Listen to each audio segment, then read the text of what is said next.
नमस्कार, मैं खुशी और आप देख रहे हैं यूपी न्यूज़ 24। आइए नजर डालते हैं आज की बड़ी खबर पर। निजता, सबरीमाला, राम मंदिर से चुनावी बॉन्ड तक, ये हैं जस्टिस चंद्रचूड़ के ऐतिहासिक फैसले। 9 नवंबर 2022 को भारत के प्रधान न्यायाधीश के रूप में न्यायमूर्ति डीवाई चंद्रचूड़ ने शपथ ली थी। वे 10 नवंबर को सेवानिवृत्त होंगे और न्यायमूर्ति संजीव खन्ना देश के नए मुख्य न्यायाधीश बनेंगे। इससे पहले शुक्रवार को जस्टिस चंद्रचूड़ का सीजीआई के तौर पर अंतिम कार्य दिवस रहा, जिसमें उन्होंने अलीगढ़ मुस्लिम विश्वविद्यालय के अल्पसंख्यक दर्जे से जुड़े 1967 के फैसले को पलट दिया। उनके कई निर्णय चर्चित रहे हैं। आइए जानते हैं इन तमाम फैसलों के बारे में। निजता का अधिकार 2017 में 9 जजों की बेंच ने एक ऐतिहासिक फैसला सुनाया, जिसमें निजता को मौलिक अधिकार माना गया। इसे न्यायमूर्ति के एस पुट्टुस्वामी बनाम भारत संघ मामले के रूप में जाना जाता है। जस्टिस चंद्रचूड़ ने खुद और 3 अन्य जजों की ओर से बोलते हुए बहुमत की राय लिखी। इसमें निजता को भारतीय संविधान के अनुच्छेद 21 के तहत जीवन और व्यक्तिगत स्वतंत्रता के अधिकार का अभिन्न अंग बताया गया। दिल्ली का असली मालिक दिल्ली सरकार बनाम भारत संघ 2018 हाल के वर्षों में एक चर्चित फैसला रहा है।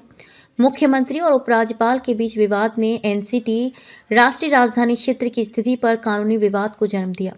यह मुद्दा केंद्र शासित प्रदेश के रूप में दिल्ली की विशेष स्थिति के मद्देनजर दिल्ली के एलजी की प्रशासनिक शक्तियों को लेकर था। समलैंगिकता पर फैसला नवतेज जौहर बनाम भारत संघ 2018 मामले में समलैंगिकता को अपराध से मुक्त करने वाले फैसले की भी खूब चर्चा रही। इसमें न्यायमूर्ति चंद्रचूड़ की सहमति वाली राय ने धारा 377 को असंवैधानिक घोषित किया। 158 साल पुराना कानून वयस्कों के बीच सहमति से समलैंगिक संबंधों को अपराध मानता था। केरल के सबरीमाला मंदिर का मुद्दा। सबरीमाला मंदिर में प्रवेश के मामले में सर्वोच्च न्यायालय ने माना कि 10 से 50 वर्ष की आयु की महिलाओं को प्रवेश से बाहर रखना संवैधानिक नैतिकता का उल्लंघन है। इंडियन यंग लॉयर्स एसोसिएशन बनाम केरल राज्य 2019 मामले में न्यायमूर्ति चंद्रचूड़ ने कहा कि ये प्रथा अनुच्छेद 17 का अस्पृश्यता का निषेध का भी उल्लंघन करती है। प्रथा महिलाओं को अशुद्धता की धारणा देती है और जैविक कारणों के आधार पर महिलाओं को प्रवेश से बाहर रखना असंवैधानिक है। राम मंदिर का फैसला। सबसे महत्वपूर्ण फैसले में 5 जजों की पीठ ने विवादित अयोध्या भूमि को राम मंदिर बनाने के लिए दिया और उत्तर प्रदेश सरकार को मस्जिद के निर्माण के लिए अयोध्या में एक वैकल्पिक स्थल उपलब्ध कराने का निर्देश दिया।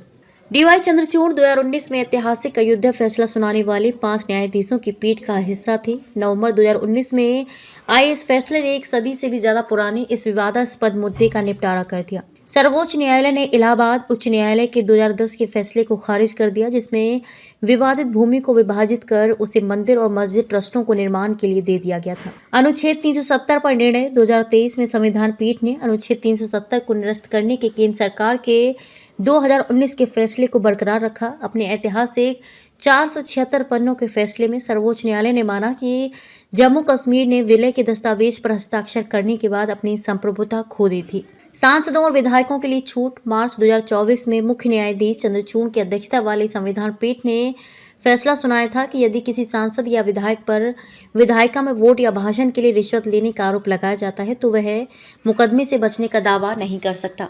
SC/ST वर्ग आरक्षण में वर्गीकरण। इसी साल सितंबर में 7 न्यायाधीशों की पीठ ने 6:1 बहुमत से EV चिन्नैया मामले को खारिज करते हुए SC/ST श्रेणियों के भीतर उपवर्गीकरण की अनुमति दी। 2024 के पंजाब राज्य बनाम दविंदर सिंह SC/ST का उपवर्गीकरण फैसले में क्रीमी लेयर के विचारों पर जोर दिया गया और विभिन्न SC/ST उपसमूहों के बीच समान लाभ वितरण सुनिश्चित करने के लिए राज्यों की शक्ति की पुष्टि की गई।